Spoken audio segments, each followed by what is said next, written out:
Einstein tafakkur qilishga mohir bo'lg'achqa, nurg'un abstrakt ilmiy nazariyalarni o'ttirib qo'ygan. Uning cho'ng miyasi ilgari dunyodagi eng aqlli cho'ng miya deb qaralgan. Newton bir ulug' fizik olimi, shundaqla matematika olimi. Einstein shundaqmi? Albatta. Uning keng ma'nodagi nisbiylik nazariyasi yana boshqa matematikshunoslarning yordamiga muhtoj. İnsanlar qurgan barliq fanlarda matematikaning fizikadagi bog'lanishi eng zich deb qaraldi. Chunki matematika barliq tabiiy fanlarning asosi. Nurg'un fizikalik bilim va nazariyalar matematikaning kuchidan ayrilmaydi. Bu nuqtani tarixdagi nurg'un olimlardan ko'rib olgani bo'ladi. Newton insonlarning ilm-fan ishlariga qo'shgan to'pisi eng zo'r bo'lgan olimlarning biri deb qaralgan. Shuning bilan bir vaqtda u yana bir ulug' matematik. Einstein bo'lsa Newtondan keyingi eng ulug' fizika olimi. Bundaqda uning matematik saviyasi qandoq? Hammaga ayon. Einstein o'ttirib qo'ygan nisbiy nazariyasi bilan dunyoga dangliq. Tar ma'nodagi nisbiylik nazariyasi Einstein dastlabda o'ttirib qo'ygan nazariya.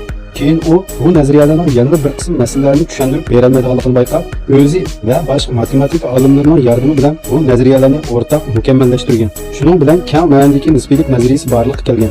Tar ma'nodagi nisbiylik nazariyasida matematikaga chetilgan differensial integrallar bor. Chunki u agirlik nisbati 0 bo'lgan bo'shliqqa mos keladi. Shunga tar ma'nodagi 0 bo'lgan agirlik nuqtasini tushuntirib bera olmaydi.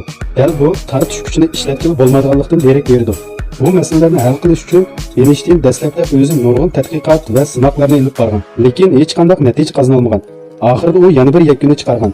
Balkim tartish kuchi haqiqiy ma'nodagi kuch bo'lmasdan, balki geometriyalik effekt bo'lishi mumkin. Matematik saviyasining to'salg'iga uchraganligi sababli u yana oliy maktabdagi savolchi Grossmandan yordam talab qilgan. Grossmanni shu davrdagi Isilzada deyish bo'ladi. Einstein maktab bitirib xizmat topolmay yurgan vaqtlarda Grossman dadasiga yalurib, pasport huquq idorasidan unga bir kishilik xizmat tepib berdi. U yerdagi xizmat jafoliq emas edi. U bo'sh vaqtlarda har xil masalalarni muloyiza qiladi. Bular uning fan texnika natijasiga cho'nqur ta'sir ko'rsatgan. Einstein Grossmanga masalalarni inchik tushuntirgandan keyin Grossman aniq ifoda bildirib, Riemann geometriyasi dal masalani hal qilishning ehtiyoji deb qaragan. Riemann geometriyasi bir xil egilish bo'shliqini tadqiq qiladigan geometriya bo'lib, Einstein aytib o'tgan jismning egilish bo'shliq to'g'risidagi ideyaga mos keladi.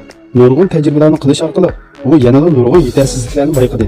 U to'xtamay izlanish orqali Lech va boshqa qurilma olimlarining o'ttirib qo'ygan nazariyalardan foydalanib, o'zining nisbiy nazariyasining o'z ilmini barliqqa keltirgan. Oxirida David Hilbert ismli bir matematikning paydo bo'lishi haqiqiy turda tartish kuchi maydoni tanlamasining o'rnatilishini ilgari surgan.